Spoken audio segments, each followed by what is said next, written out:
የኔን መጽሐፍ በደንብ ስለተፈለገ ለማለት ነው። ትዝታ ሰላም ብያለሁ።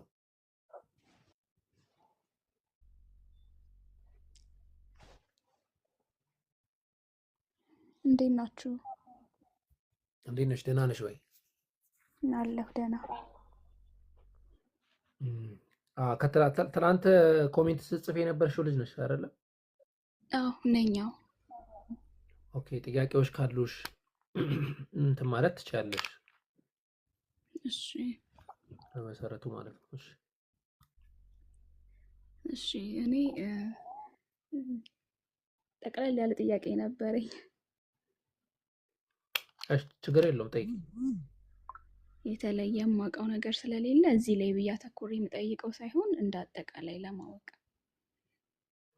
ኦኬ፣ የጥያቄው ፍሬ ሀሳብ ምንድን ነው? እኔ ስለ እስልምና የማውቀው የተለየ የሆነ እውቀት የለኝም። ምክንያቱም አንድ አካል ስለ አንድ ነገር ለመጠየቅ እውቀት ያስፈልገዋል። ያ እውቀት የለኝም፣ ስለ እስልምና ማወቅ እፈልጋለሁ ነው። በጣም ጥሩ ነው። በጣም ጥሩ ነው። እስልምና ብሎ ማለት ምንድን ነው ከተባለ እኛ እንደምናምነው ትምህርታችንም እንደሚጀምረው ኢስላም የሚለው ቃል ኦኬ፣ አሁን ነው ለካ ማስታውሰው። ፓወርፖይንት አለኝ ለካ፣ የሚገርም ፓወርፖይንት። አንዴ ልክፈተውና እሱን እያየን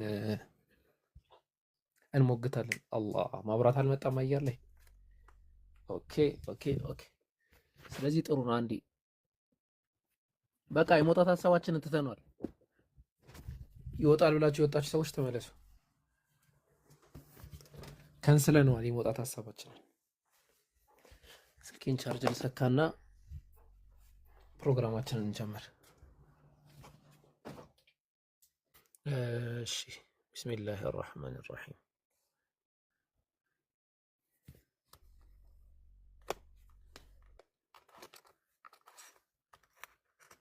ይህ አንድ አካል ኢስላም ምን ማለት ነው የሚል ጥያቄ ሲያነሳ ለዛ ምን ሰጠው ቀለል ያለ መልስ ነው። እሺ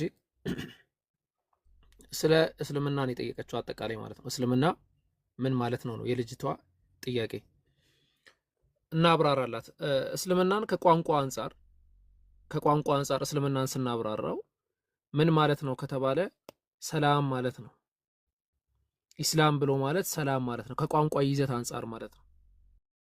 ኢስላም ሰላም ማለት ነው ማለት እኛ ሃይማኖታችን ሰላምን የሚሰብክ አስተምህሮታችንም ሰላም ነው ማለት ነው። ያ ሃይማኖት ምንድን ነው ካልን የሰው ልጆችን ያለምንም ሐቅ የሰው ልጆችን ሐቅ እንዳንነካ፣ የሰዎችን መብት እንዳንጋፋ፣ የሰዎችን ህይወት እንዳናጠፋ የመሳሰሉ ነገራቶች እንዳናረግ የሚከለክለን ነው ሃይማኖቱ ራሱ ማለት ነው። ሁላቸውና ሊሳን አልዓረብ በተሰኘው መጽሐፋቸው ቮሊዩም 7 ገጽ 242 ላይ ይህንን ሐሳብ ያስቀምጣሉ። ይህ ቋንቋ ይዘቱ ነው። ኢስላም ከቋንቋ ይዘቱ አንጻር ምን ማለት ነው? ቀደም እንዳልኳችሁ አላህን ሱብሓነሁ ወተዓላ ማምለክ፣ አንድ አምላክን ምንድነው የሚባለው? ሰላም ማለት ነው ከቋንቋ ይዘት አንጻር። ኦኬ፣ ከሃይማኖታዊ ይዘት አንጻር ኢስላም ማለት ምን ማለት ነው ከተባለ ኢስላም ብሎ ማለት ከሃይማኖታዊ ይዘት አንጻር አላህን ሱብሓነሁ ወተዓላ ለአላህ ሱብሓነሁ ወተዓላ እጅ እግር መስጠት ማለት ነው። ነቢያችን መሐመድ ሰለላሁ ዐለይሂ ወሰለም ያስተማሩን አስተምህሮ ነው።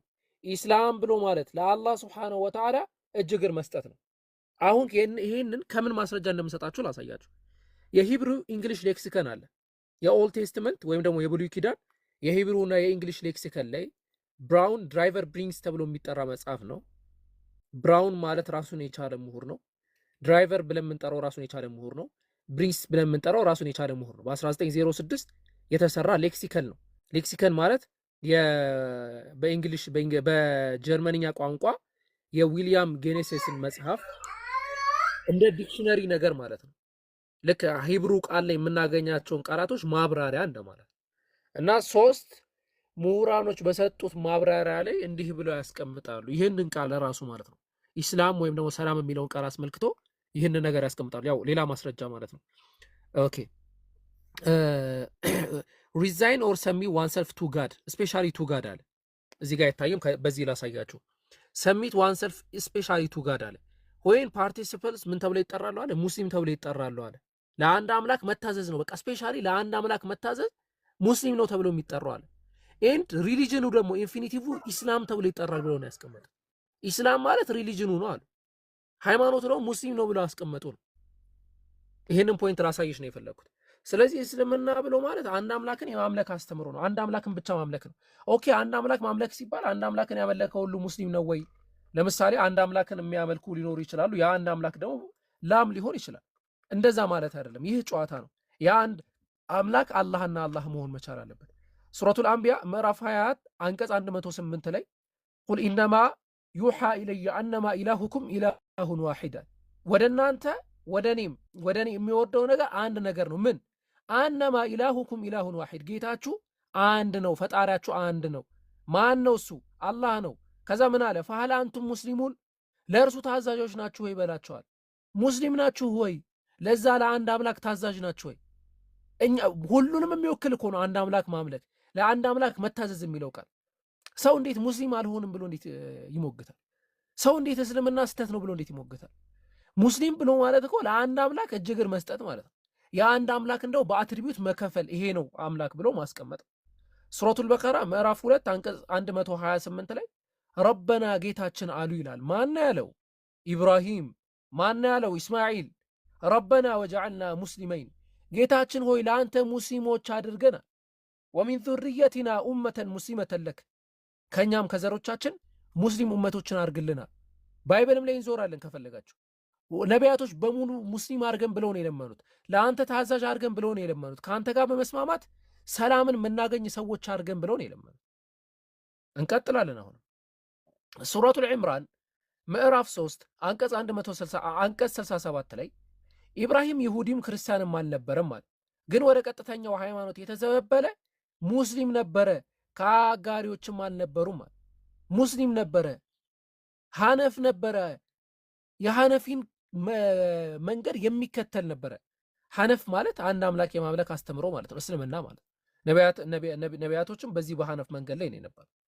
ሱረቱል በቀራ ምዕራፍ 2 አንቀጽ 130 ላይ ከኢብራሂም ሕግጋት ነፍሱን ያቄለ ሰው ካልሆነ በስተቀር የሚያፈገፍግ ማን ነው?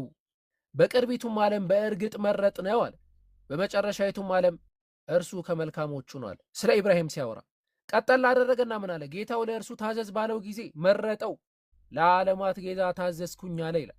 ታዘዝኩኝ ለሚለው የገባው የአረብኛ ቃል ምንድን ነው? አስለምቱ ሊረቢል ዓለሚን። ታዘዝ ሲባል ምን በል ነው የተባለው? አስሊም ስለም ነው የተባለው። እሱ ምን አለ? ሰልም ያለው አለ፣ ለአንድ አምላክ ታዝዣለሁ አለ ኢብራሂም ዓለይሂ ሰላም። ይህ ብቻ አይደለም። ነቢያችን ኑህ ዓለይሂ ሰላም በሱረቱል ዩኑስ ምዕራፍ 10 ቁጥር 67 ላይ ብትሸሹም አትጎዱኝም፣ ከምንዳ ምንም አልለምናችሁም፣ ምንዳዬ በአላህ ላይ ነው እንጂ በሌላ አይደለም፣ ከሙስሊሞችም እንድሆን ታዝዣለሁ አለ። ወኡሚርቱ አን አኩነ ሚነል ሙስሊሚን፣ ከሙስሊሞች እንድሆን ታዝዣለሁ። ማናቸው የሚሉት ነቢያችን ኑህ ዓለይሂ ሰላም። ሱረቱል አዕራፍ ምዕራፍ 7 አንቀጽ 126 ላይ የጌታችንም ተአምራት በመጡለት ጊዜ ከማናቸውም በቀር ከእኛ አትጠላም፣ ጌታችን ሆይ በእኛ ላይ ትዕግስትን አፍስስ፣ ሙስሊሞችም ሆነን ግደለን አሉ። ማን አድርገን ግደለን? ሙስሊምም ሆነን ግደለን። ማናቸው እነዚህ? የፊርዓውን ጠንቋዮች። የፊርዓውን ጠንቋዮች ሙስሊም አድርገህ እንጂ እንዳትገለን ብለው አስቀምጧል። ሙሳ ሙስሊም ነበረ ወይ? አዎ። ወቃለ ሙሳ ያ ቀውሚ ኢን ኩንቱም አመንቱም ቢላሂ ፈዐለይሂ ተወከሉ ኢን ኩንቱም ሙስሊሚን። ሙሳም አላል ህዝቦቼ ሆይ በአላህ አምናችሁ እንደሆነ በእሱ ላይ ተጠጓል፣ ታዛዦችም እንደሆናችሁ በአላህ ላይ ተመኳል። ታዛዦች ለሚለው የገባው የአረብኛ ቃል ምንድን ነው? ሙስሊሚን የሚል ነው። እና ይህንን አስመልክቶ በጣም ብዙ አናቅስቶችን ማምጣት ይቻላል። እነዚህን አናቅስቶች ስናመጣ ያ ማለት ቁርአን ነው ወይ ማስረጃችሁ? ከቁርአን ውጪ ማስረጃ የላችሁም ወይ የሚል ጥያቄ ሊመጣ ይችላል። አዎ ጥሩ ነው ጥያቄው። ጥያቄውን ግን በአውዱና በይዘቱ በመልኩና በፈርጁ ነው ልንመለከተው የሚገባው። ምክንያቱም እኛ ሙስሊሞች ነን። ሙስሊሞች የምናምነው ቁርአንን ነው። አይ ቁርአን ከሱ በፊት ስለነበሩት ቀደምት ነገራቶች እንዴት ይናገራል ከተባለ ሁሉም መለኮታዊ መጽሐፍት ናቸው ተብለው የሚታሰቡት መጽሐፍቶች ስለ ቀደምት አካላት ይናገራል። ባይብልንም አስመልክቶ ማለት ነው። ባይብልንም ብንመለከት ስለ ቀደምት መጽሐፍት ማብራሪያ ይሰጠናል። ስለ ቀደምት ነገራት ንግግርን ይነግረናል። ስለዚህ ስለ ቀደምት ነገር እሱ ባልነበረ ጊዜ መናገር አይችልም አንልም። አውራጁ ማን መሆን አለበት? አንድ አምላክ መሆን መቻል አለበት። አንድ አምላክ ከሆነ አለቀ። ከዛ በኋላ ክርክር የለም። ስለዚህ የቁርአን አውራጅ ቁርአንን ያወረደው ቁርአንን የተረከልን ማን ነው? አንድ አምላክ ነው ወይ ሲባል አላህ እንዲህ ብለህ ንገራቸዋል። አላህ እንዲህ ብለህ ንገራቸው አንተ ሙሐመድ ሆይ ቁል ነዘለሁ አለዚ ያዕለሙ ሲረ ፊ ሰማዋት ወልአርድ፣ ያ በሰማይና በምድር ያለው ሚስጥር የሚያውቀው ጌታ እርሱ አላህ ነው ያወረደው በላቸዋል። ሱብሃንአላህ፣ አላህ እሱ ነው ያወረደዋል። የዓለማትን ሚስጥር የሚያውቅ በሰማይ በምድር ያለው ሚስጥር የሚያውቅ ምን በላን ምን ጠጣን፣ ስንት ሰዓት ተኛን፣ ስንት ሰዓት እንትናልን፣ አይናችን ምን ያህል ጊዜ እርግብግቢት ምንድነው ይባል? አዎ ተርገበገበ የሚለውን የሚያውቀው ማን ነው? ማን ነው? አላህ ነው። ያ አምላክ አላህ ሱብሓነሁ ወተዓላ እርሱ ነው የነገረን በላቸው ብሎ ነው ያስቀምጥ። እርሱ ነው የነገረን በላቸው ብሎ ነው ያስቀምጥ። የነገረው እሱ ነው ብላ ንገራቸው አለው ለነብያቸው ሰለላሁ ዐለይሂ ወሰለም። ማን ነው ይህንን ነገር የሚያወርድልህ ብለው ሲጠይቋቸው ያ አንድ አምላክ ማን ነው? ሱረቱል ሙሐመድ ምዕራፍ 47 ቁጥር 19 ላይ እነሆ ከአላህ ሌላ አምላክ አለመኖሩን እወቅ አለ። ከአላህ ሌላ አምላክ የለም። ያ አንድ አምላክ ከእርሱ ውጪ ሌላ የማይመለክበት ነው። ያ አንድ አምላክ ማን ነው? ሁወል ማዕቡድ አልሙአለህ፣ ለአምልኮ የሚገባ ሰዎች ሊያመልኩት የሚገባ አጠቃላይ ውብ የሆኑ ባህሪያትን የተላበሰ አዋቂ የሆነ ዓለም ላይ ያለ እርሱ እውቀት አንዲት ቅጠል የማትወድቅ ዓለም ላይ ያለ እርሱ እውቀት አንዲት ወጀብ የማትሄድ አዋቂ የሆነ ጌታ የምንሰራውን የሚያውቅ የምንሰራውን የሚያይ በምንሰራው ልክ በዳዮቹን እንደ በደላቸው ጥሩ የሰሩትን እንደ ጥሩ ስራቸው የሚሰጠው ጌታ አላህ ሱብሓነሁ ወተዓላ ሁወል ሙአለህ፣ አላህ አምላክ ብለን የምንጠራው ማለት ነው። ይህ አንድ አምላክ አላህ ሱብሓነሁ ወተዓላ ባህሪያቶች አሉት፣ መሰረቶች አሉት። እሱ ራሱን የገለጸበት መንገዶች አሉት። ያን ገለጻ ስንመለከት አላህ ሱብሓነሁ ወተዓላ እንዲህ ብሎ ያስቀምጥልናል። ወላህ እርሱ አላህ ነው አለ። ቀደም አድርጋችሁ አዳምጡ። እርሱ ማን ነው? አላህ ነው። ማን ነው? ላኢላሃ ኢላሁ፣ ከእርሱ ውጪ ሌላ አካል ያሌለ ከእርሱ ውጪ የማይመለክ ለማምለክ የምናመልከው እርሱም ብቻ የሆነ አምላክ ማን ነው? እሱ አምላክ አልመሊክ ንጉስ ነው። አላህ ሱብሓነሁ ወተዓላ የስልጣኑ ባለቤት ነው፣ የተቀደሰ ነው። ያ አንድ አምላክ ኃያል ነው፣ አዚዝ ነው። ኃይል ያላቸው ሰዎች የሚጠጉበት ነው፣ የሚመኩበት ነው። ጀባር ነው። ያ አንድ አምላክ በባህሪያቶቹ ደግሞ እኛ ላይ ባህሪያቶቹን የሚያንጸባርቅ ነው። እንዲህ ነኝ እንደዚያ ነኝ ብሎ ባህሪያቶቹን የሚነግረን ነው። ያ አንድ አምላክ አዚዝ አልሐኪም ጥበበኛ የሆነ አምላክ ነው አላህ ሱብሓነሁ ወተዓላ። እና ያን አስመልክቶ እኛ ሙስሊሞች እስልምና ምን እንደሆነ አስረድቼሻለሁ። ከዛ ደግሞ አላህ ሱብሓነሁ ወተዓላ ማን እንደሆነ ምን እንደሆነ ማስረድቼሻለሁ። እሱ ላይ ሁለተኛም ሶስተኛም አምላክ የማንደብልበት ነው ማለት ነው። ሶስተኛ ነቢያችን መሐመድ ሰለላሁ ዐለይሂ ወሰለም ናቸው ይመጡት። ነቢያችን መሐመድ ሰለላሁ ዐለይሂ ወሰለም ማን ናቸው? እርሳቸውስ ማን ናቸው ሲባል ስማቸው ራሱ የሚናገር ነው። እስቲ ሪፈር አድርጉ ክርስቲያኖች። ሙሐመድ ማለት ምን ማለት ነው? ሙሐመድ ማለት አብዝቶ የሚመሰገን አካል፣ ምስጉንነቱ የበዛለት አካል ነው። በሁሉ ነገራቸው ምስጉን ነበሩ፣ ስማቸው ሙሐመድ ነው። አመስጋኝ ነበሩ፣ ስማቸው አህመድ ነው። ውሸት የሚባልን ጣዖት አምልኮን በአላህ ላይ መካርን ያስወገዱ ነው፣ ስማቸው ማሂ ነው። ማሂ ማለት ውሸትን አስወግዶ እውነትን የሚያመጣ አካል ማለት ነው። ነቢያችን መሐመድ ሰለላሁ ዐለይሂ ወሰለም ባህሪያቶቻቸውን እስቲ ነቢዩ ማን ናቸው? ባህሪያታቸውን ግለጹ። አላህ ይንገረን። ሱረቱ ተውባ ምዕራፍ 9 ቁጥር 128 ላይ ከጎሳችሁ የሆነ ችግራችሁ በእርሱ ላይ ጽኑ የሆነ በእናንተም ላይ እምነት ላይ የሚጓጓ በምእመናን ላይ ሩህሩህ አዛኝ የሆነ መልእክተኛ በእርግጥ መጣላችኋል። ለቀድ ጃአኩም ረሱሉን ሚን አንፉሲኩም ዐዚዙን ዐለይሂ ማ ዐኒቱም ሐሪሱን ዐለይኩም ቢልሙእሚኒነ ረኡፉን ረሒም። ረኡፍና ረሒም የሚሉ የአላህ መጠሪያዎች ናቸው። በዚያ መጠሪያ የተሰየሙ በዛ መጠሪያ ባህሪያታቸው የተንጸባረቀ ነቢይን የተላኩልን ለዓለማት እዝነት የነበሩ ነቢይ።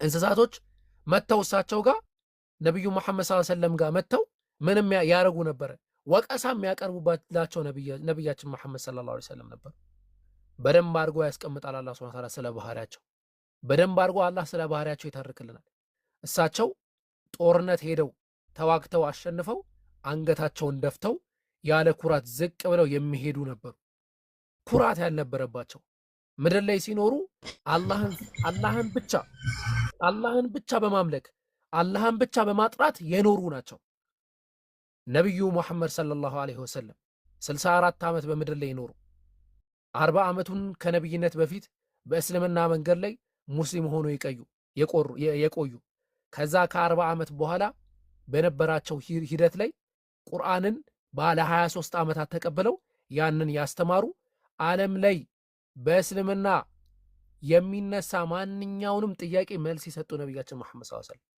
ዓለም ላይ ላሉ ችግሮች መፍትሄ ያመጡ ነብያችን መሐመድ ሰለላሁ ዐለይሂ ወሰለም ያንንም አስመልክቶ ደግሞ እንዲህ ደግሞ ስንላችሁ ምን እንዳታስቡ መሰላችሁ ነብዩ መሐመድ ሰለላሁ ዐለይሂ ወሰለም በቃ አንድ ደካማ ሰው ናቸው ደግሞ ብላችሁ እንዳታስቡ የጀግኖች ጀግና ነበሩ በውጊያ ቦታ ላይ ሙሉ ሰሃቦች ከጀርባቸው ነበር የሚቀመጡት ከጀርባቸው ይደበቁ ነበር ጦርነቱ በሚፋፋም ጊዜ ያን ያህል ደረጃ ጠንካራ ነበሩ ያን ያህል ደረጃ አዛኝ ነበሩ ያንን ሁሉ ሀገረ መንግስት ሲያስተዳድሩ በጣም ረጅም ጊዜ ሲያስተዳድሩ ሚታረገ ባክ ያንን ምድር ሲያስተዳድሩ ኩራት ግን አልያዛቸው ነበር ወርደው አንዲትን ህፃት አንቺ ሴት ሆይ አንቺ ልጅ የሆነ ጊዜ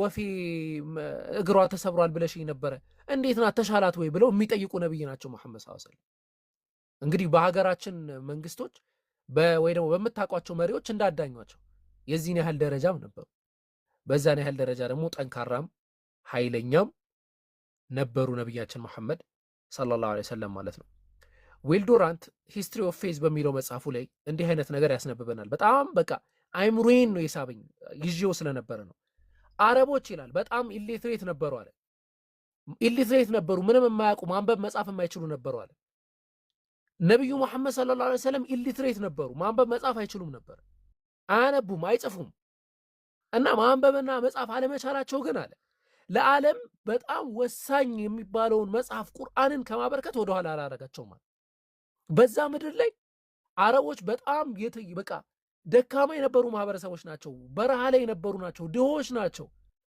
እርስ በርስ የሚገዳደሉ ናቸው ሴት ልጆችን የሚቀብሩ ናቸው ከዛ አውጥተው ስልጣኔ ላይ አደረሷቸው ቢዛንታይንን በትንሽ ዓመታት ውስጥ እንዲያሸንፉ አደረጓቸው ከፍተኛ ሚሊተሪ ፓወር ሰጥቷቸው ከፍተኛ ዕውቀት ሰጥቷቸው ከፍተኛ ፓወር ሰጥቷቸው እና ያንን ማድረጉ ሚስጥሩ ይላል ዊል ዱራንት ነው ይሄንን የሚናገር ያን የማድረጉ ሚስጥር የሆነ ነገር ከኋላው ባይኖረው ዝም ብሎ የሚታው አይደለም እንደው ብንል ማለት ያለብን በሜዲቫል ፔሪየድ ላይ ካሉ ሰዎች በላጩ ነብዩ መሐመድ ሰለላሁ ዐለይሂ ወሰለም መሆናቸውን መመስከር አለብን ብሎ ላይ ያስቀምጠው ሱብሃንአላህ ማን ነው የሚናገረው ዊል ዱራንት ነው ሂስቶሪያን ነው ሙስሊምም አይደለም ጭራሽ የዓለምን ሂስትሪ ባጠናበት መጽሐፉ የሃይማኖትን ሂስትሪ ባጠናበት መጽሐፉ የተናገረው ነው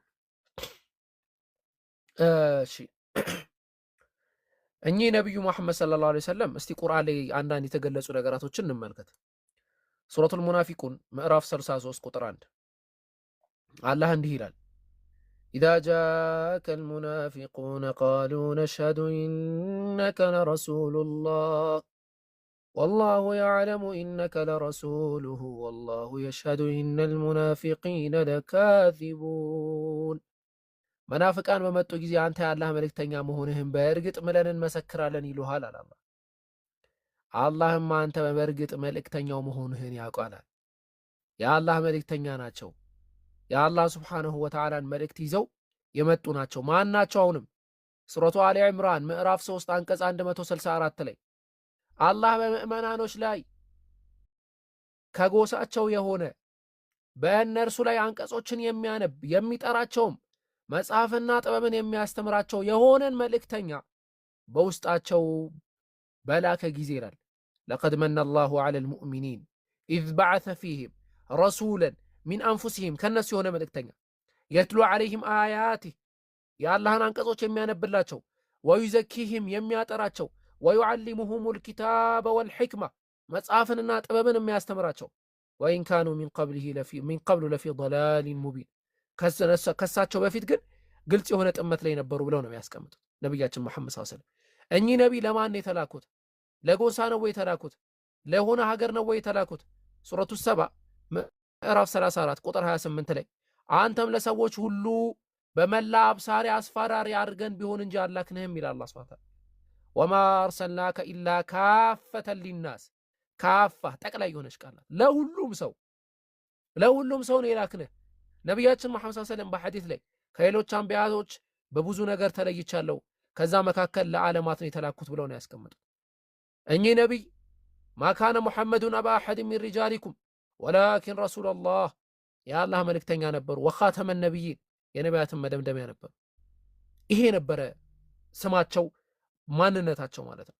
ህይወታቸውን ስንመለከት በህይወታቸው ሲኖሩ በጣም ቀለል ያለ ህይወትን የኖሩ የተካበደ ህይወትን ያልኖሩ የሆነ ጊዜ አላህ ሀብት ሲሰጣቸው አላህ የሆነ ነገር ሲሰጣቸው በጊዜው 100 ግመልን አንስተው ሰደቃ ሰጡታል።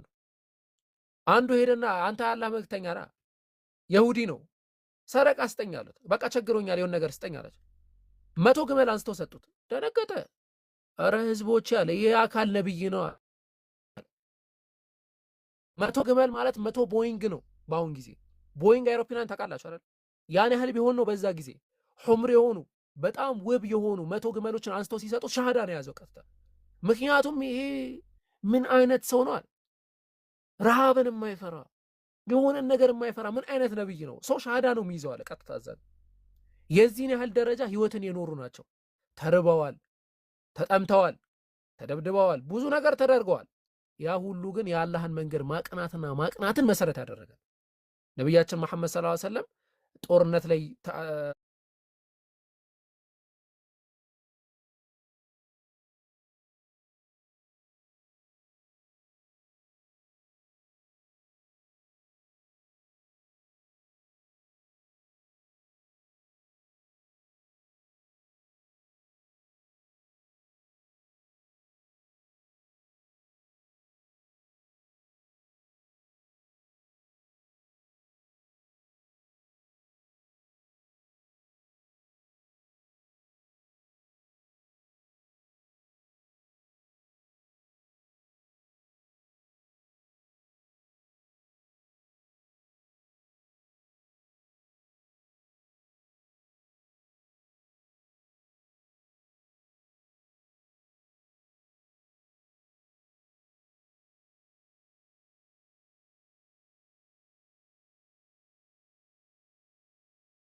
ግን እምቢ አሉ። አይሰሙም።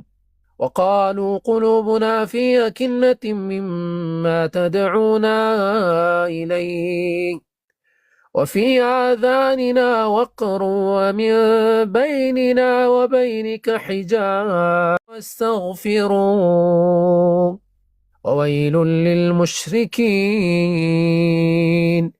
እና እነዚህ አካላቶች ምንድን ነው የሚሉት ሲባል እኛ እንግዲህ ምጠራን ነገር ግልጹ ነው የምንነግርህ። ምጠራን ነገር አልተመቸንም ማለት በቃ ልባችን ከንክኖናል፣ አልተመቸንም፣ አልፈለግንም። ወፊ አዛኒና ወቅር ጆሮአችንም አይሰማም። አንተም በቃ ኦኬ ደንቆሮንን ለአንተ ስንል በእኛና በአንተ መካከልም ግርዶ አለ ተወን አሉ። እንደዛ ብለው ይናገራሉ። አላህ ሱብሓነሁ ወተዓላ እንግዲህ አላህ ነው እየተረከ ያለው። ግን አስቀመጠላቸው አላህ ሱብሓነሁ ወተዓላ እነዚህ አካላቶች እስከ ሱረቱል ፉሲለት አንቀጽ 13 ድረስ ነው ነብያችን መሐመድ ሰለላሁ ዐለይሂ ወሰለም የቀሩት እና ግልጽ የሆነ ማስጠንቀቂያ ነው የተደረገው። በጣም ግልጽ የሆነ ማስጠንቀቂያ ማለት ነው። አንቀጽ 13 ላይ አላህ እንዲህ አለ፣ ፈኢን አዕረዱ እምቢኝ ግን ካሉ አለ ፈቁል አንዘርቱኩም ሷዒቀተን ሚስለ ሷዒቀቲ ዓድን ወሰሙድ፣ ዓድና ሰሙድ ላይ እንደወረደው አይነት አደገኛ ቅጣት አደገኛ መቅሰፍት አስጠነቅቃቸዋለሁ በላቸዋል አላህ ሱብሓነሁ እና በዛ ደረጃ ያለፉ ናቸው። ነብዩ መሐመድ ሰለላሁ ዐለይሂ ወሰለም እንዳልኩሽ ህይወትን ቀለል አድርገው ነው የኖሩት። በጣም ቀለል አድርገው ነው የኖሩት። በጣም ማለት ነው ይሄን ያህል ደረጃ የሆነ ሰዓት ይቸገሩ ነበረ። ሲያገኙ ደግሞ በጣም ሰጪ ነበሩ። ሰደቃን ያበረታቱ ነበረ። ከዛ ውጪ ወደ ኖርማል ላይፋቸው ስንሄድ ነብያችን መሐመድ ሰለላሁ ዐለይሂ ወሰለም ሚስቶች ነበሯቸው። እነዛ ሚስቶቻቸውን እያንዳንዱ ሚስቶቻቸውን ያገባው በአላህ Subhanahu Wa Ta'ala መንገድ ለአላህ Subhanahu Wa Ta'ala አስተምሮ ሲባል ነው።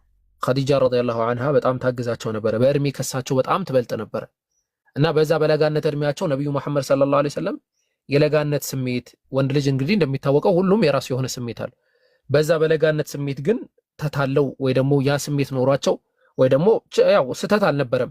ሌላ ሴት አንዲት ምርጥ የሆነች ድንግል የሆነች ሴት ቢያገቡ ችግር አልነበረም። ወይ ደግሞ ምርጥ ሴቶችን እንስጥህ ሲሏቸው ሙሽሪኮች እሺ ብለው ተቀብለው ላኢላሃ ኢለላህ የሚለውን ትምህርት ቢያቆሙ ችግር የነበረው ነገር አይደለም በመሰረቱ ስናስበው ማለት። ግን ማንን ያገቡት ሲባል ኸዲጃን ነው። ኸዲጃ ረዲየላሁ ዐንሃ ወደ እሳቸው መጣ አንተን ማግባት ፈልጋለሁ፣ ካንተ ጋር መኖር ፈልጋለሁ።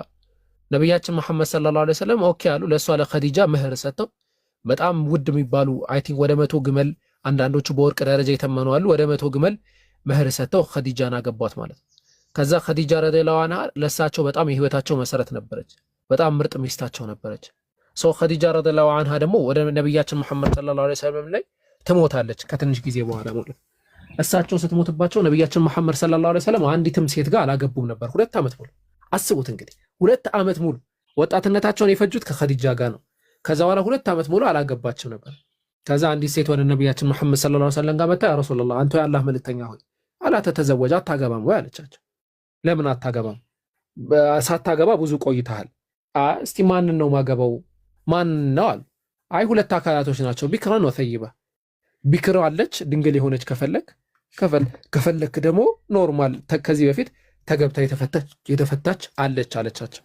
ከዛ ነብዩ መሐመድ ሰለላሁ ዐለይሂ ወሰለም እሽታቸውን ሲገልጹላት እርሷ ትሄድና ወደ ኸውላ ናት ትሄድና ወደ ሰውዳና ወደ አይሻ ረዲየላሁ ዐንሃ ቤት አባትና እናቷ ጋር ሁለቱም ጋር ሄዳ ሁለቱንም ለጋብቻ ትጠይቃለች። የና ሁለቱ ጋብቻ መጠየቅ ላይ በጣም ትልቅ አስተምሮ አለው ለኛ ሙስሊሞች ማለት ነው። ነብያችን መሐመድ ሰለላሁ ዐለይሂ ወሰለም በእድሜ በጣም ገፋች ከምትባለው ሰውዳ ወይም ደግሞ ኸዲጃ ጋር ተጋብተዋል። በእድሜ ደግሞ በጣም ለጋናት ከምትባለው አይሻ ረዲየላሁ ዐንሃም ጋር ተጋብተዋል። ከሁለቱም ጋር ግን በፍቅር በሚገርም ሁኔታ ኖሯል። ሶ ህይወታችንን እኛ ከነሱ እንቀስማለን። ገብቷቸዋል። ነገ ከነገ ወዲያ አንተ ማን እንደሚገጥመህ አታውቅም። ከገጠመህ ሰው ጋር እንዴት ተስማምተህ መኖር እንደምችል የሚያስቀምጥ ነው። ሶ አይሻ ረዲየላሁ ዐንሃ ያኔ 6 ዓመቷ ነበረ። ሶ 6 ዓመቷ ላይ ታጨችና ለጋብቻ በዛ እድሜዋ አልደረሰችም ነበረ። ሶ ትጠበቅና በ9 ዓመቷ እድሜዋ ሲደርስ በ9 ዓመቷ ከነብያችን መሐመድ ሰለላሁ ዐለይሂ ወሰለም ጋር አብረው መኖር ጀመሩ፣ ጎጆ ቀልሰው ማለት ነው። ከዛ በኋላም ብዙ ነብያችን ሰለላሁ ብዙ ሚስቶችን አግብተዋል። እያንዳንዱ ሚስቶቻቸው ግን ያገቧቸው በአላህ Subhanahu Wa Ta'ala ትእዛዝ ፕላስ ኦፍ ዛት ደግሞ ሸሪዓዊ ምክንያት ወይም ደግሞ ዲናዊ ምክንያትን መሰረት ያደረገ ነው እንጂ የፍትወትን ጉዳይ ምናምን እንደዚህ አይነት ነገር የሚያስጨንቃቸው ነብይ አልነበሩም። ነብያችን መሐመድ ሰለላሁ ዐለይሂ ወሰለም ልጆች ነበሯቸው፣ ወንድ ልጅ ነበራቸው፣ 3 ወንድ ልጆች ነበራቸው። ሴቶች ደግሞ ወደ 4 የሚደርሱ ልጆች ነበሯቸው ነብያችን መሐመድ ሰለላሁ ዐለይሂ ወሰለም ማለት ነው። እና እነዚህ ልጆች አጠቃላይ የሚወለዱላቸው ከነብያችን ሚስቶች መካከል ኸዲጃ ቢንት ኹወይሊድ ከልጅ ኢብራሂምን ነው ያልወለደችው። አስለን ከኢብራሂም ከሚባለው ልጃቸው በስተቀር ሌሎችን በሙሉ ወልዳለችዋለች። ማርያ አልቅብጥያ ደግሞ ኢብራሂምን ወልዳለች ማለት ነው። የመጀመሪያ ልጃቸው ቃሲም ተብሎ የሚጠራ ልጃቸው ነው። በመካ የተወለደ ነው። የነብያችን መሐመድ ሰለላሁ ዐለይሂ ወሰለም ልጅ ነው። ሶ ነብያችን ለዛ ነው አበል ቃሲም ተብለው በቅጽል ስም ይጠሩ ነበረ። ነገር ግን ነብያችን መሐመድ ሰለላሁ ዐለይሂ ወሰለም ይህ ልጃቸው የሞተው በጣም በትንሽነቱ ነው። ከዛ በኋላ ዘይነብን ነብያችን መሐመድ ሰለላሁ ዐለይሂ ወሰለም ተወለደላቸው። ከዛ ሩቅያ ተወለደችላቸው። ከዛ ኡሙ ኩልሱም ተወለደላቸው። ከዛ ፋጢማ ተወለደችላቸው። እነዚህ በተወሰነ ደረጃ አድገዋል። ከዛ በኋላ አብደላህ የሚባል ልጅ ተወለደላቸው። እንዲህ እያሉ ተጠራ። አብደላህም በገና በልጅነቱ ነው የሞተው። ኢብራሂም የሚባልም ልጅ ተወልዶላቸው ነበረ። ኢብራሂምም ገና በልጅነቱ ነበር የሞተው። እንደውም አስታውሳለሁ ብዙ ጊዜ ሐዲሶችን ስቀራ እንደ ደርስ ስንማማር ድሮ በጣም በቃ ከልቤን የሚነኩኝ ሐዲስ የኢብራሂም ጉዳይ ነበርና ኢብራሂም ማለት ነብያችን መሐመድ ሰለላሁ ዐለይሂ ወሰለም ወንድ ልጅ የላቸውም ተብሎ ሰዎች በሚያላግጡባቸው ሰዓት አብተር ነው ዘረ ቆራጣ ሆነ የሚወርሰው የለውም ትምህርቱን የሚያስተላልፍለት የለውም በሚልበት ሰዓት አላህ Subhanahu Wa Ta'ala የሰጣቸው ልጅ እና በተወለደ በትንሽ ጊዜው ነው የሞተው። ትንሽ ጊዜ በኋላ ነብያችን መሐመድ ሰለላሁ ዐለይሂ ወሰለም እያስተማሩ ባለበት ያ ረሱላህ ኢነ ኢብራሂም ያህተድር አንተ መሐመድ ሆይ ና ኢብራሂም ሞት አፋፍ ላይ ነው ያለው ናና ድረስ ተብለው ነብያችን መሐመድ ሰለላሁ ዐለይሂ ወሰለም የተጠሩበት ነውና በእጃቸው የቀበሩት ነው ልጃቸው እና በእጃቸው ቀብረው ነብያችን መሐመድ ሰለላሁ ዐለይሂ ወሰለም ልጃቸውን አንተ ኢብራሂም ሆይ ሁለት መላእክቶች መጥተው ሲጠይቁ አባቴ አምላክህ ማን ነው ስትባል አላህ ነው፣ ነብይህ ማን ነው ስትባል ደግሞ አባቴ ነው ብለህ ንገራቸው ብለው ይሉ ነበረ በአንዳንድ ዘገቦች እንደመጣው ማለት ነው። እና ኢነል ቀልበ ላ ያሕዘን ወኢነል ዐይነ ለተድመዕ ወኢነ ዐላ ፊራቂከ ለኢብራሂም ለመሕዙኑን ልብም ያዝናል አይንም ያነባል እኛ አንተም በመለያየታችን ኢብራሂም በጣም አዝነናል ብለው ነብዩ ሐዘኔታቸውን የገለጹበት ነው። ከዛ በኋላ ደግሞ ህይወታቸውን እየቀጠሉበት ነው ማለት ነው። እና እንደዛ ነው። ይሄ ነብያችን መሐመድ ሰለላሁ ዐለይሂ ወሰለም አጠቃላይ ታሪካቸውን መሰረት ያደረገ ነው። ልጆቻቸውን እንደዚህ ነበሩ ህይወታቸው የኖሩት እንደዚህ ነበረ። ሚስቶቻቸውን ማስመልክቶ ነብያችን መሐመድ ሰለላሁ ዐለይሂ ወሰለም ኸዲጃ ቢንት ኹወይሊድን አስቀምጠዋል። ከዛ በኋላ ሰውዳ ቢንት ዘምዓ አለች። ሰውዳ ቢንት ዘምዓ ተገብታ የተፈታች ናት። ኸዲጃ ቢንት ኹወይሊድ ተገብታ የተፈታች ናት። እና ልክ ሰሒህ አልቡኻሪ ሰሒህ ሙስሊም አይ ቲንክ ሰሒህ ሙስሊም ሐዲስ ቁጥር 2436 ላይ የሐዲስ ምናምን ስተት የቁጥር ስተት ኢንኬዝ ልሳሳት እችላለሁ ሪዲንግ ሞር ላይ ስላልሆን ያለሁት ቁጥር ስተቶች ምናምን ከተሳሳትኩኝ ጀስት ያዙና አሳውቁኝ መጨረሻ ላይ እናያቸዋለን። እና ሰሒህ ሙስሊም ሐዲስ ቁጥር 2436 ላይ ነብያችን መሐመድ ሰለላሁ ዐለይሂ ወሰለም አይሻ ረዲየላሁ ዐንሃ በዘገበችው ሐዲስ ላይ ለምን የተዘወጂ ነብዩ ሰለላሁ ዐለይሂ ወሰለም على خديجة حتى مات خديجة እስከምትሞት ጊዜ ቀን ድረስ ነብያችን መሐመድ ሰለላሁ ዐለይሂ ወሰለም እሷ ላይ እንዳላገቡ ተነግሯል። ከዛ በኋላ እሷም ተገብታ የተፈታች ናት እንዳልኩሽ። ከዛ በኋላ ሰውዳ ነብያችን መሐመድ ሰለላሁ ዐለይሂ ወሰለም አስቀምጣ አግብተዋታል። ከዛ በኋላ አይሻ ረዲየላሁ ዐንሃ አለች። ከዛ ደግሞ እንዲህ እያለ ከአይሻ ረዲየላሁ ዐንሃ ቀጥሎ እንዲሁ እያሉ ይቀጥላሉ። እንደዚህ እንትና ኡሙ ሰለማ አለች፣ ሐፍሳ አለች፣ ቢንት ዑመር አልኸጣብ አለች፣ ዘይነብ ቢንት ጀሕሽ አለች ወገይሪህም እንደዚህ ያሉ ብዙ እነ ጁወይሪያ ቢንት አልሐሪስ የመሳሰሉት አሉና እነዚህ ነብያችን መሐመድ ሰለላሁ ዐለይሂ ወሰለም አግብተው በጋብቻ ህይወታቸው ኖረዋል። ያው የጋብቻ ህይወታቸው አስመልክቶ ራሱን የቻለ ትልቅ ትምህርት ነው። ብዙ ሚስት ያገቡበት በጣም የሚገርም ሚስጥራት ምናምን አሉ። ኢንሻአላህ እነሱን ሌላ ጊዜ ሰፋ አድርገን እንመለከተዋለን። በጣም ረጅም ሐሳብ ነው፣ እኔም ደከመኝ። ኦኬ ሳብጀክቲቭ የሆነ ጥያቄ ካለሽ ያነሳናቸው ሐሳብ ላይ ስፔሲፊክሊ ሳብጀክቲቭ ጥያቄዎችን ማንሳት ትችላለሽ። እሺ በደንብ በትኩረት ነበር የሰማሁት። ኦኬ ሳብጀክቲቭ ምናልባት መሰረት ያደረገ እዚህ ቶፒክ ላይ እዚህ ሐሳብ ያልከው ነገር እንደዚህ ነው አልገባኝም ወይ ደግሞ ጥሩ ትክክል አይመስለኝም የምትይው ካለ እሱም ማንሳት ትችላለሽ። ካልሆነ ደግሞ አይቼው አብራቸው አጣጣሚው ልምጣም ደግሞ ከሆነ አይተሽ አብላልተሽ አጣጥመሽ መምጣት ትችላለሽ። ነው በጣም ጥሩ። ግን ከዛ በፊት አንድ ነገር ልበል። ኦኬ እሺ እና እኔ ስለ እስልምና ለማወቅ ስፈልግ ያለ ማንም ተጽዕኖ በራሴ ፍላጎት ነበርና ምናልባት በደንብ መረዳት እንድችል አንተ የምትጠቁመኝ ማንበብ ያለብኝ መስማት ያለብኝ ነገሮች ካሉ ምክንያቱም በቂ ሆኜ የሆነ ሰዓት አምኜ ወደ አንዱ ብዬ አምኜ እስልምና ላይ ለመግባት ስበቃ ከዚህ ወደዚህ የሚባል ነገር እንዲኖር አልፈልግም። ምክንያቱም አንዱ ነው ልክ ብዬ እንድመጣ ይሄን ትቼ ይሄን የሚሆን ነገር አልፈልግም። ሁሉም ልክ እንዳልሆነ አንዱ ነው ይሄ ነው ልክ ብዬ እንዳምን የምታግዙኝ መጽሐፍ ወይም ነገር ካለ ሪኮመንድ የምታደርጉኝ በራሴ አንብቤ ጥያቄ ሲኖረኝ እንድጠይቅ። ኦኬ እስልምና ላይ ለሚነሱ ጥያቄዎች እኔ በመሰረቱ የኔን መጽሐፍ ሪኮመንድ አደርግሻለሁ። እስልምና ላይ ለሚነሱ ጥያቄዎች ማለት ነው እሰጥሻለሁ፣ ችግር የለውም። ከዛ ውጭ ለጀማሪዎች የሚሆኑ መጽሐፍቶች አሉ። ኡስታዝ አቡ ሀይደር አላህ ሱብሓነሁ ወተዓላ ይጠብቀው፣ አላህ ሱብሓነሁ ወተዓላ ስራው ይጠርለትና ኢስላም የሚል መጽሐፍ አለው። ኢስላም የነቢያት ሃይማኖት የሚል መጽሐፍ አለው እና እነዛን መጽሐፍቶች ጀስት ኮንታክት ሚ በሆነ ሰው አማካኝነት አንቺ ጋር ደርስልሻለሁ። እንዲሁም ሌሎች ብዙ መጽሐፍቶች አሉ። እነዛን መጽሐፍቶች አንበሽ መድረስ የምችልበት እንትን ይኖራል። ከዛ ውጭ ደግሞ አይ ሰፋ ያለ ጥናት ነው የምፈልገው፣ ሰፋ ያለ ምርመራ ነው የምፈልገው ካልሽ ደግሞ ያንን ሰፋ ያሉ ምርመራዎችን ደግሞ የምታገኝባቸው ቴሌግራም ላይ ኮንታክት አድርጊኝ እና ቴሌግራም ኦኬ እንዴት ታደርጊያለሽ? እስቲ እንትን በቃ እዚሁ ቲክቶክ ላይ ኮንታክት አድርጊኝ እና ቴሌግራም ላይ ተገናኝተን ትምህርቶችንም የምታገኝበትን መንገድ ጽሁፎችም ብዙ ጽሁፎች አሉ እኛም ጋር እነዛን ጽሁፎች የምታገኝባቸውን መንገዶች እንትን እናደርግልሻለን። አላህ ሱብሓነሁ ወተዓላ ይህንን የእውቀት የመፈለግን መንገድ ቀለል ያድርግልሽ። እንግዲህ ያንን ነው የምመኘው። አመሰግናለሁ። ኦኬ እሺ ኦኬ ትንታኔ በኋላ የኢየሱስ ክርስቶስ ሐዋርያት በመንገድ ላይ እየሄዱ ኢየሱስ ክርስቶስ ራሱ ይመጣና ስለማን እያወራችሁ ነው ብሎ ይጠይቃቸዋል። ይህ ስለምንድን ነው ሲሏቸው በእግዚአብሔርና በሰው ፊት አስተውሉ። በእግዚአብሔርና በሰው ፊት በስራ ሁሉ የከበረው ይሁን ምናምን ስለነበረው ስለ ክርስቶስ ኢየሱስ ነው ብለው ነው የሚያስቀምጡት። ኢየሱስን ክርስቶስ በሰውና በእግዚአብሔር ፊት ሕያው ስለነበረው ስለ ክርስቶስ ነው ብለው ያስቀምጡለታል። እሱም ያንን ነገር አልነቀፋቸውም። ሌላው ኢየሱስን ማን ብላችሁ ታምኑታላችሁ? ኢየሱስን ሰው ነው ብለን እናምናለን። ፉል የሆነ ሰው ነው፣ ልክ እንደኛ የሆነ ሰው ነው ብለን እናምናለን። ለዛ ነው የዮሐንስ ወንጌል ምዕራፍ 8 ቁጥር 40 ላይ ኢየሱስ ክርስቶስ ሰው መሆኑን ግልጥ አድርጎ የሚያስቀምጠው። ግልጥ አድርጎ ሲያስቀምጥ ምን ይላል? ከእግዚአብሔር የሰማውን ሰው ልትገሉኝ ትፈልጋላችሁን? አብርሃም እንዲህ አላደረገም አለ። ከማን የሰማ ነው? ከእግዚአብሔር የሚሰማ ማን ነው? ሰው ነው። ያን ከእግዚአብሔር የሚሰማ ነቢይ፣ ከእግዚአብሔር የሚሰማ አካል ነው ብለን እናምናለን። በተጨማሪም ኢየሱስ ክርስቶስ ነቢይ ነው።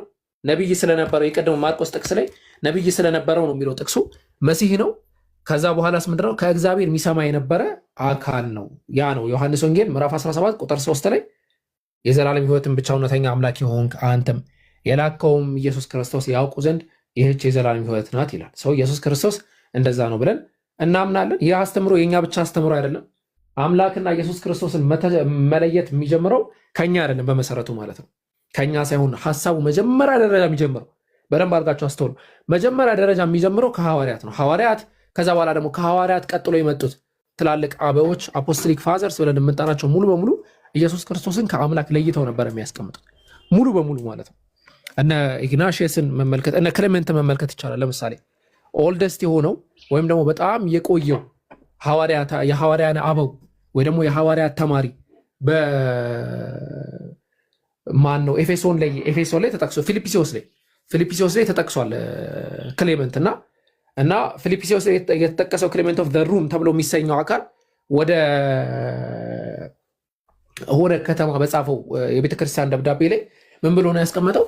አምላክን በኢየሱስ ክርስቶስ በኩል ለአምላክ ክብር ይሁን ብሎ ነው ያስቀመጠው። ኢየሱስ ክርስቶስና አምላክን ሊትራሊ ለይቶታል። ማንን ከማን? አምላክ ከኢየሱስ ክርስቶስ ለይቶ ነው ያስቀመጠው እና ያንን እኛ ሙሉ በሙሉ እንቀበላለን። ከዛ በኋላም ያሉ በጣም ብዙ ሐዋርያነ አበው የምንላቸው ከዛ በኋላ ደግሞ ከሐዋርያነ አበው ቀጥሎ የመጡ ቸርች ፋዘሮችንም ሁሉንም ማስቀመጥ ይቻላል። በሐሳብ ደረጃ ራሳቸው ኢየሱስ ክርስቶስን አምላክ ለማድረግ ከጣሩት ትንሽ ኤሌት ከሆኑ አካላቶች በተቃራኒ ማለት ነው። ኤሌቶች አሉ እሱን አምላክ ለማድረግ የጣሩ ማለት ነው እና ያንን ነው ምናምነው ብደሳ። እሺ እንትን አንድ ነገርም ማለት ግልጽ እንትን መልስ ስለሚፈልግ ልጅ ነው ግን የአብ ልጅ ብላችሁ ታምናላችሁ? ኢየሱስ የአብ ልጅ ነው ብላችሁ ታምናላችሁ? ካነበባችሁት ማለት ነው። አታምኑ? አዎ ኦኬ። የአብ ልጅ ነው ብላችሁ አትቀበሉትም ማለት ነው። አዎ እና ግን ብዙ ቦታ ላይ አባቴ እያለ ሲያወራ አይታችሁታል ሲታነቡ መቼም አዎ እኮ አባቴ አባቴ እያለ ሲያወራ ነበረ ብዙ ቦታ ላይ። አባት አባት የሚለውን ቃል ሚልኪያስ ምዕራፍ 2 ቁጥር 10 ላይ በተመሳሳይ ደረጃ አባት የሚለውን ቃል ይጠቀሙታል አይሁዶች። ለእኛስ አንድ አባት ያለን አይደለም ወይ ይላሉ። አባት የሚለውን ተርም እነሱ የሚጠቀሙት ከምን አንጻር ነው የሚለውን እናስቀምጣለን። እና ከዛም አንጻር ግን ቢሆን እኛ ተርሙ ትክክል ነው ብለን አናምንም። ግን ኢየሱስ ክርስቶስ ከነሱ የተለየ አባትነት ወይም ከነሱ የተለየ ልጅነት የለውም። አሁን ያልከው ራሱ ስህተት ነው። ለምሳሌ እንዴት ስህተት እንደሆነ ላሳይ። በዴሳማ ኢየሱስ ክርስቶስ ለምሳሌ አባቴ አድነኝ ብሎ ይጠይቅ አባቴ አድነኝ ይል ነበር አይደለ? በዴሳ ኢየሱስ ክርስቶስ አይሰማኝም ነበር። እስቲ እንደገና ከሆነ ወደ አላት እንትን በለ ትንሽ። ኦኬ ችግር የለውም እኮ እዚህ ሐሳብ ይሰማኛል። ኢየሱስ ክርስቶስ አባቴ አድነኝ ይል ነበር አይደለ?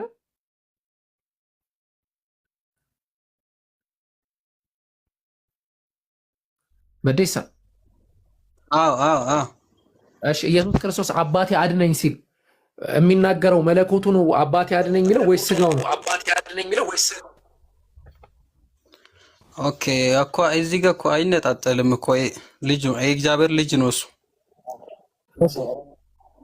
የተናገረው ልጁ ነው ማለት ነው። ማንነቱ የእግዚአብሔር ልጅነቱ ነው፣ ስጋው አይደለም ማንነቱ እኮ መለኮት ነው እኮ መለኮት ነው አድነኝ ነው። መለኮት ድነት ይፈልጋል። በሬሳ ቆይ መለኮት ድነት ይፈልጋል።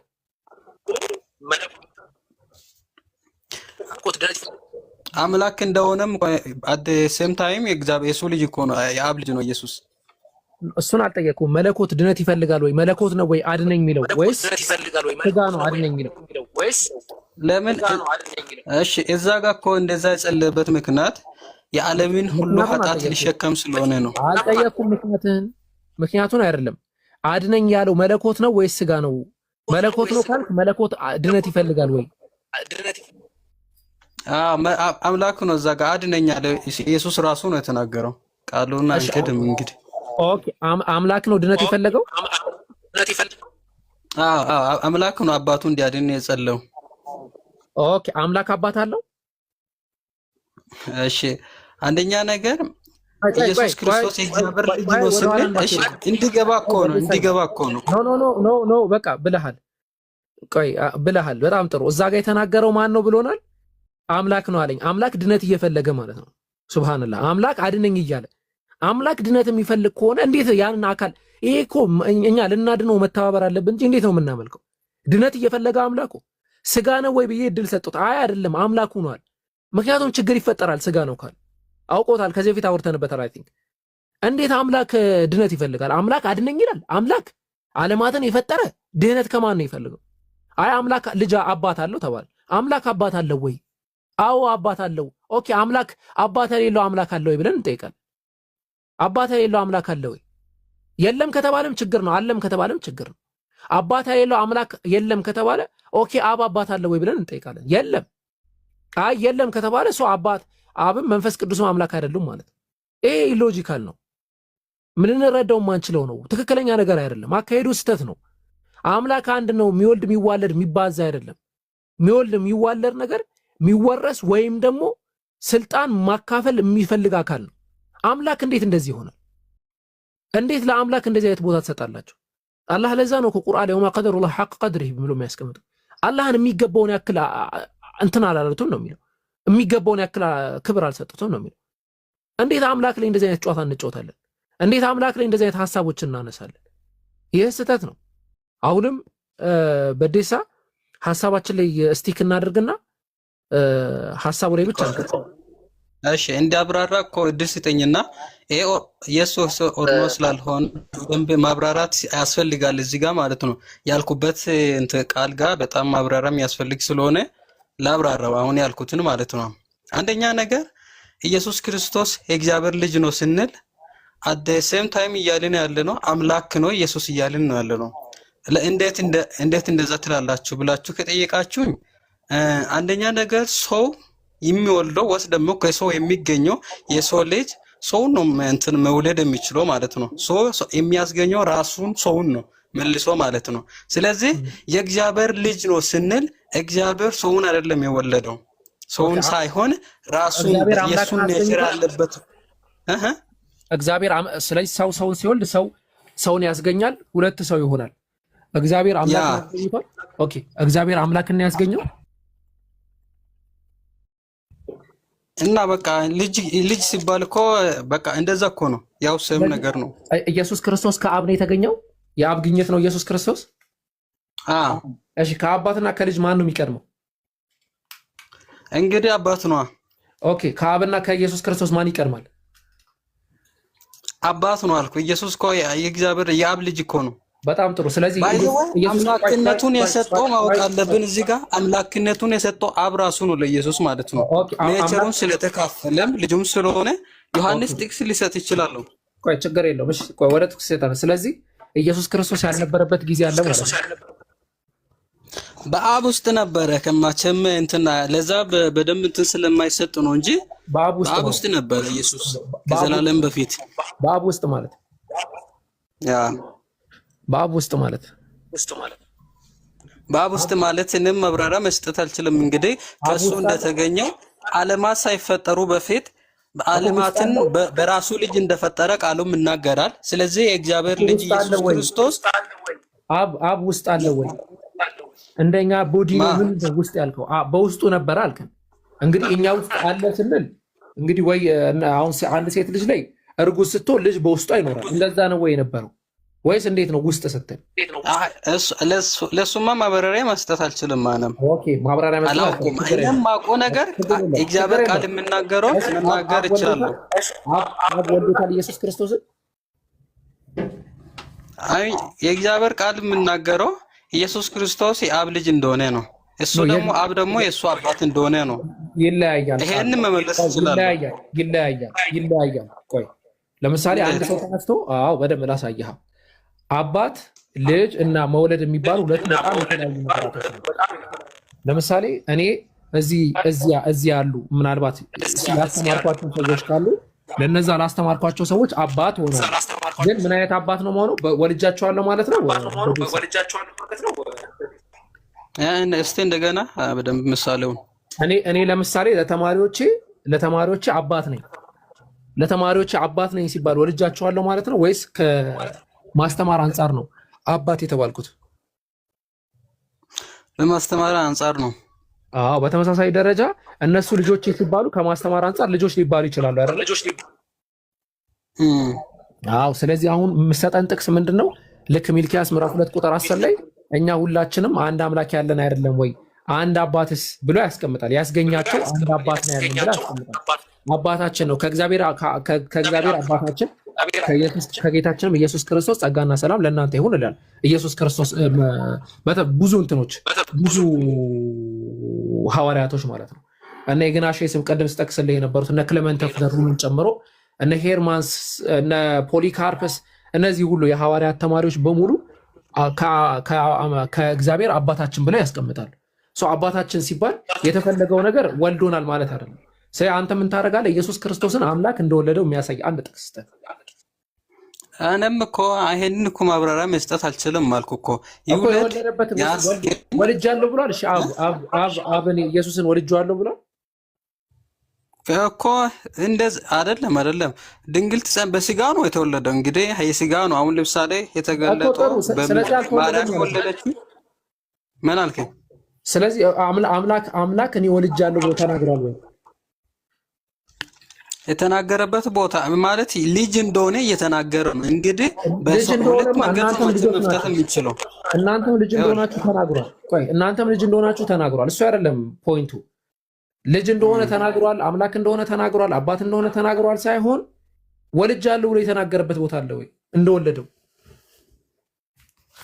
ልጁ ወልጃለሁ ሙሉ ስፔሲፊክ እንደዛ የሚል እንትን አታገኘው መጽሐፍ ቅዱስ ውስጥ ማለት ነው። ጌታ መጣ ወልዶታል ብለህ የተፈላሰፍከው ፍልስፍና ከየት ነው ያመጣኸው? ወልዷል የምለው በስጋ ነው። እሱማ በስጋ ነው ወልዷል የምንለው በስጋ ነው ተወለደው። ስለ ስጋ አላወራንም። ቆይ እሺ፣ በስጋው አባት ነው አብ ምን አልክ? አብ ለኢየሱስ ክርስቶስ ስጋ አባት ነው? በስጋው ብቻ ሳይሆን በማንነቱም አባት ነው እሱ እኮ። ኢየሱስ ማንነቱ ስጋ ሰውነቱ አይደለም። በጣም ጥሩ እኮ ስለ ማንነቱ እንምጣና ኢየሱስ ክርስቶስ አብ የኢየሱስ ክርስቶስን ማንነት ወልዶታል አይደለ? ወልዶታልም የእግዚአብሔር ልጅ እንደሆነ ነው ቃሉ የሚናገረው። ወልዷል ማለት አልችልም። እንደወለደው ማስረጃ አብ እንደወለደው ወልዷል መቻልኩኝ ነም ወልዷል መቻልኩኝ። አንደኛ በቅድም አንተ እንዳልከው የመውለድ አባትነት በሁለት መንገድ ማየት እንችላለን። እንግዲህ በየትኛው እንደሆነ እኔም ማወቅ አልችልም አሁን ላይ ማለት ነው እኮ። ስለዚህ አብ ኢየሱስ ክርስቶስ የአምላክ ልጅ ነው አትበላ። እንዴት ነው ማልለው? ኖ የአምላክ ልጅ ነው የሚለውን ተጠቀም፣ ችግር የለውም። ግን አባት ወልዶታል አትበላ። አብ ወልዶታል ኢየሱስ ማለት ነው።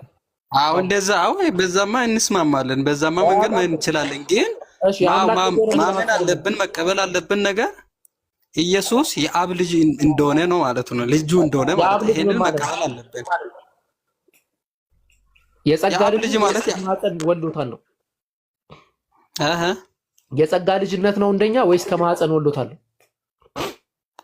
ከማህፀን ወልዶታል ምሎም የለም አልተጻፈም እኮ። ስለዚህ ኢየሱስ ክርስቶስ የአብ የጸጋ ልጅ ነው ማለት ነው አይደል? አዎ ሊሆን ይችላል። በሁለቱም መንገድ ከሁለቱም መንገድ አንዱ ሊሆን ይችላል። እንግዲህ ስፔሲፊክ የተቀመጠ ነገር ስለሌለው እኛ የምንቀበለው ኢየሱስ ክርስቶስ የአብ ልጅ እንደሆነ ነው። በቃ ይሄንን ነው ማለት ነው። አይ ዛሬ በደንብ ነው ያመንከው በሚገርም ሁኔታ ማለት ነው። እሺ እንደዚህ ይላል ሰው ልጅ ማለት ነው። አሁን እናንተ ኢየሱስ አምላክ አይደለም ስለምትሉ ማለት ነው። ዮሐንስ 20:17 አንድ ይክፈትልን ነው 20:17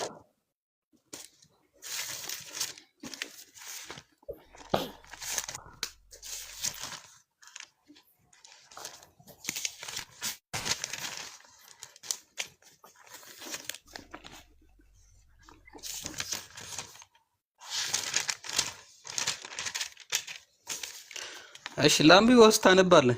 ኦኬ ኢየሱስ ገና ወደ አባቴ አላረኩምና አትንኪኝ አለ አይደለ? ኦኬ አላረኩም፣ ነገር ግን ወደ ወንድሞችሽ ሄደሽ አለሽ እኔ ወደ አባቴና ወደ አባታቸው አለ አይደለ? አባቴና አባታቸው የተባለው አንድ አካል ነው አይደለ? አንድ አካል ነው። እሺ የነሱ አብ ለኢየሱስ ክርስቶስ ያለው አባትነትና ለነዚህ ያለው አባትነት ይለያያል በዚህ ጥቅስ መሰረት ወይስ አንድ ነው?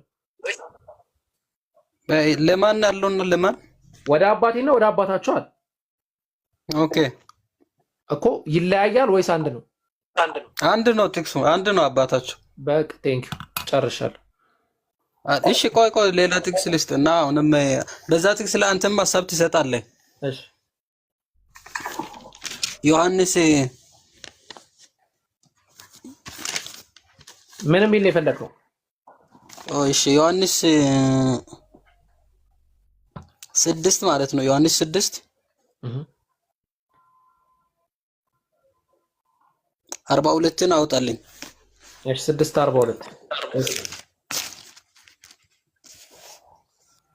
እሺ ምን ነው? እሺ ቆይ እሺ ቃሉን ከማንበባችን በፊት ማለት ነው ብቻ እሺ ላንብብሽ። በማለቱም ያግረመርሙበት ጀመረ።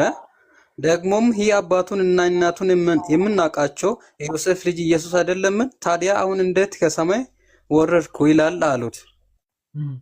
ስለዚህ አሁን እዚህ ጋር ምንድነው ኢየሱስ ክርስቶስ ሲናገር ከሰማይ እንደወረደ እየተናገረ ነበረ እዚህ ጋር ማለት ነው። ምን ትላለህ አሁን አንተ እዚህ ጋር ከሰማይ ወርጃለሁ አለ እሱ። አልተረዱትም። አንተ አሁን የአይሁዶችን ንግግር እንደ ማስረጃ አድርገህ ታመጣለህ። ኢየሱስ ክርስቶስ አይደለም እኮ ላብራራለህ። ኢየሱስ ክርስቶስ የነሱ ሳይሆን እሱ እኮ ነው ከሰማይ የወረደው እሱ እንደሆነ እሱ ራሱ ነው ተናገረው። ወደ ኋላ ሄደህ ስታነበው ማለት ነው። በእነሱ አውድ አይደለም። ዮሐንስ ወንጌል ምዕራፍ 6:41 ላይ እንግዲህ አይሁድ አለ ከሰማይ የወረደ እንጀራ እኔ ነኝ ስላለ ስለ እርሱ አንጎራጎሯል። ኢየሱስ ክርስቶስ ምን አለ? ከሰማይ የወረድኩኝ እንጀራ እኔ ነኝ አለ። አሁን ሊትራሊ በአንተ አፈታት እንውሰደው፣ ኢየሱስ እንጀራ ነው? ምሳሌ እኮ ነው። አዎ በጣም ስለዚህ እንጀራ ነኝ እያለ ነው። ምሳሌ ነው። በጣም ጥሩ። ስለዚህ ኢየሱስ እንጀራ እንዳልሆነ ሁሉ ከሰማይ ወርጃለሁ የሚለውንም ተርም ለምን ሊትራል ተወስደዋለህ? እንጀራ ይሄ ሊትራል ነው። እንደዛ እኮ ነው። ሊትራሊ ይተረጎማል። ከሰማይ ወረደ ሙሉ ሊትራሊ የሚተረጎሙ ነው። ሊትራል እንደሆነ ማስረጃ ስጠን እስቲ። እኔ ደግሞ እንዳልሆነ ሰጥተህ ሌላ አሁንም እንትን ከዛ ማለት ነው 4:25 ላይ አውዱ ላይ እስቲ ካርግና እስቲ ሊትራል ይሄ ራሱ ነው። ይሄኛው ራሱን ነው። ኦኬ በቃ እኔ ላሳየህ ማለት ነው። የለም ማለት ነው። እሺ ምን አለ መሰለህ ላሳየህ። አራት እዚሁ አውድ ላይ ታሳየኛለህ። እዚሁ አውድ ላይ ማታሳየኝ ከሆነ እኔ ላሳየህ አልኩ።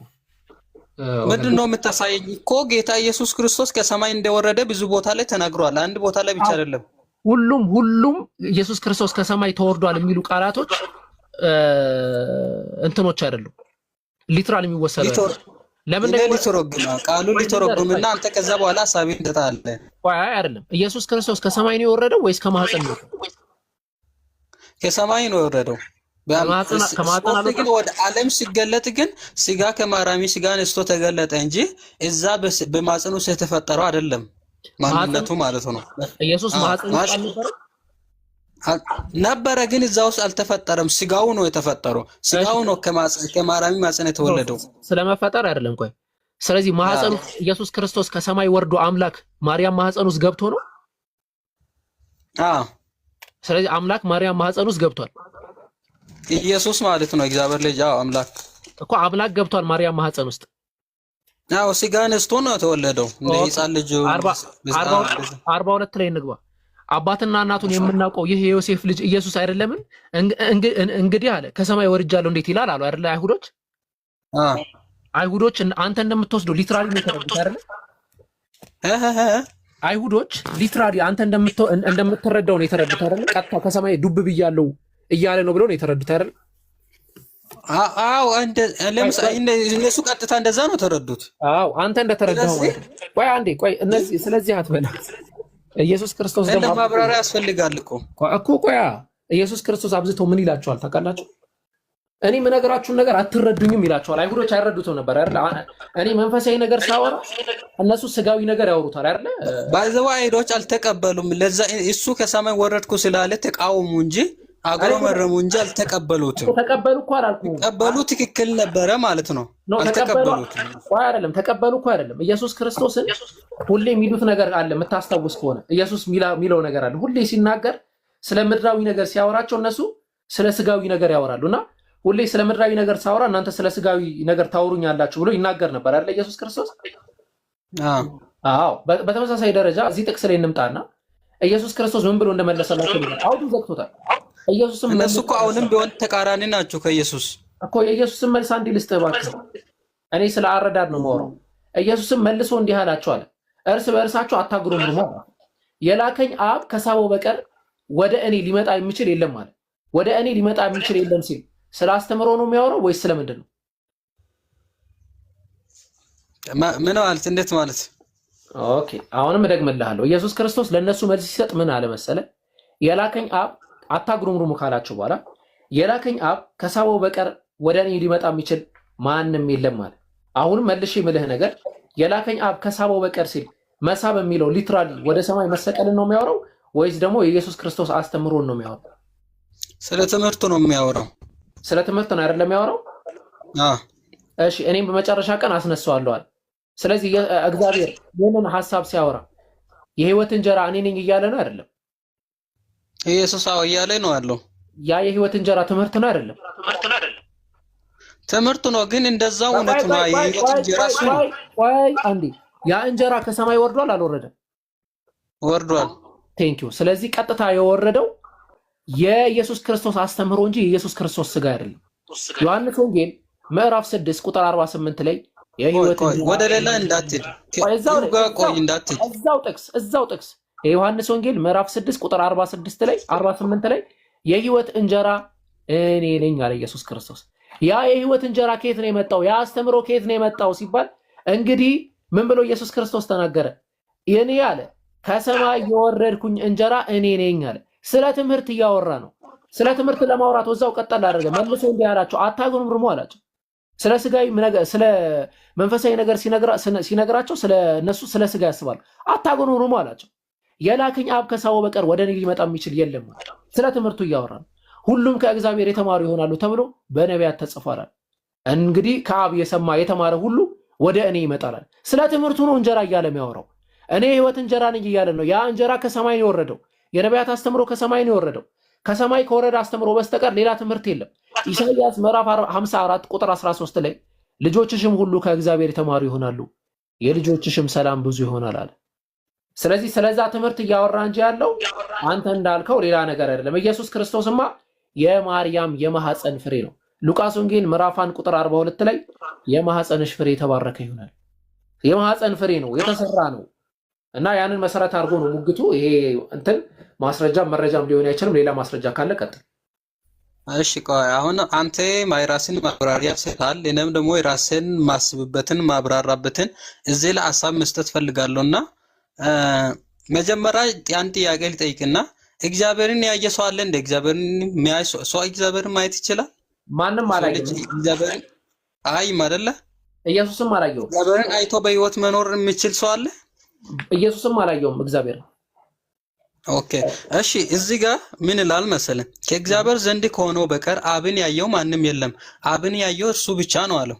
እኔ ኢየሱስ እዚህ ጋር እየተናገራለሁ እኔ አብን አይቻለሁ ያለ ነው አለው። እግዚአብሔርን አይቻለሁ ያለ ነው አለው። እንዴት ነው ኢየሱስ ክርስቶስ አብን ማየት የቻለው?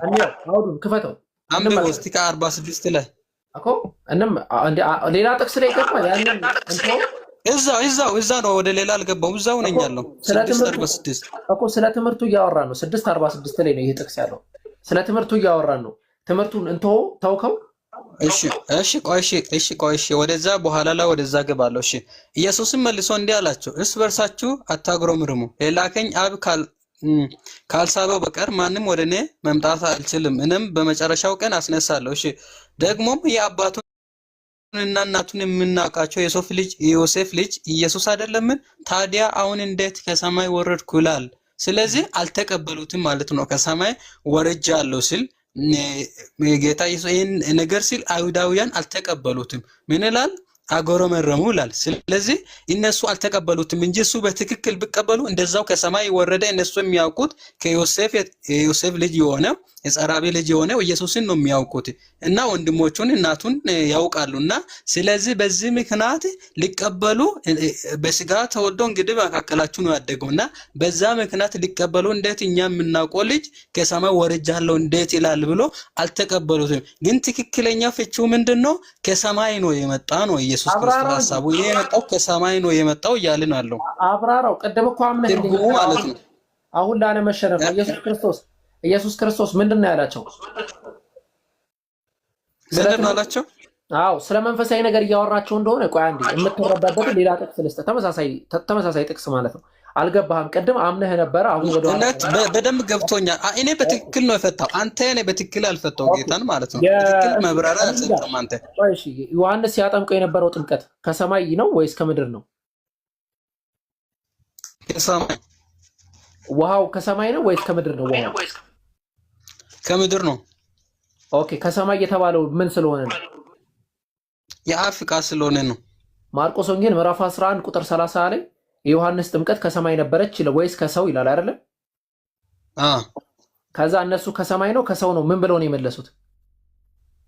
አናውቅም ብለው ነው የመለሱት። ኦኬ እሺ ጥሩ። ለምንድን ነው አናውቅም ያሉት? ከሰው ነው ብሉ እንደ ነብይ ጌታ ኢየሱስን ብዙዎቹ ስለተቀበሉ ፈርቶ ህዝቡን ፈርቶ ነው እንደዛ አሉት። ከሰማይ ካሉት ትክክል ነው። ስለዚህ ጥያቄያችሁ መልስ አገኘው ማለት ነው። ስለዚህ ለዛ ከሰማይ ነው ማለት ከአምላክ ነው ማለት ነው አይደለ? ከአምላክ ነው ማለት ከአምላክ ፍቃድ ነው ማለት ነው አይደለ? አንደኛ ነገር እኮ አውቃለሁ ቁጥር 6 ላይ ከአምላክ የተላከ ስሙም ዮሐንስ የሚባል አንድ ሰው ነበረ ይላል አይደለ? ኦኬ ስለዚህ ከአምላክ ስለተላከና በአምላክ ፍቃድ ስላደረገ የሱ ጥምቀት ምን ተብሎ ተጠርቷል? ከሰማይ።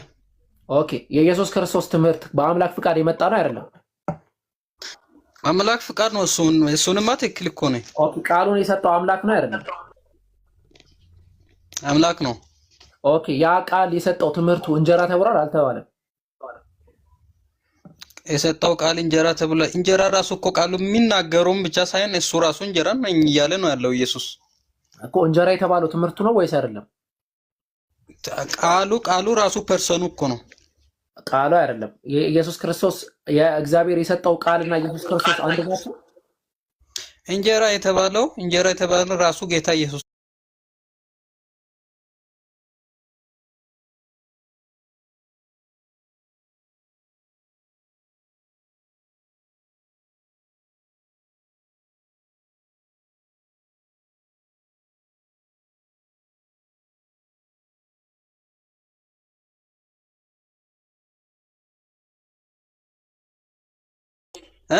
ኢየሱስ እንጀራ ነው ወይ? ኢየሱስ እንጀራ ነው አለው አይደለም? ቀጥታ እኮ እሱ ራሱ አለ እኮ እኔ እንጀራ ነው